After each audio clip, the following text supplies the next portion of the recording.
Acting on a specific information yesterday at about 9 a.m.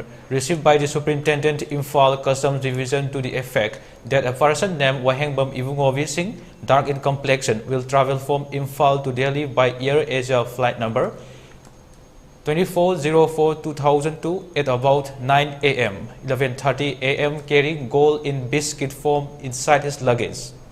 Accordingly, the Air Asia staff in Imphal International Airport were duly alerted. At about 10 a.m., a passenger of Air Asia flight number 15784, Imphal to Delhi, 11:15 a.m., namely Wangkhem Ibungovi Singha, is about 33 years old, son of late Wahengbam Babaton Singha of Awang Kuno, Maninglaikai, near village Pond Patsoi, Imphal West, was suspected to be the person, so he was instructed to wait near the X-ray counter.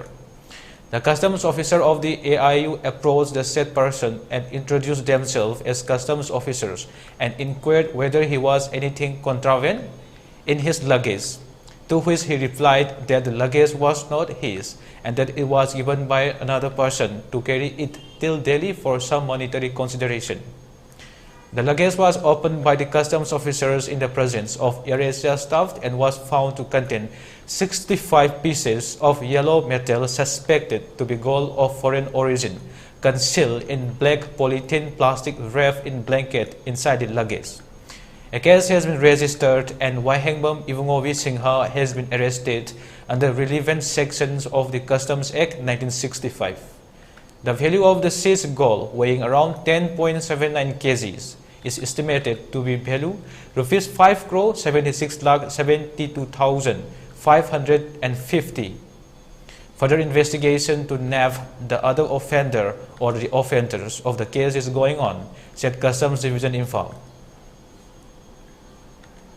This gold 65 pieces were recovered.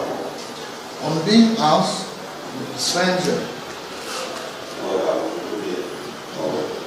Wangkhem did not have any legal documents covering possession, transportation of this gold. So now the gold is detained on the reasonable belief that these are smuggled gold coming from across the border from Myanmar to India. So it was intercepted and these are seized. So sample were drawn for testing the purity. Now we are still waiting for the assay report.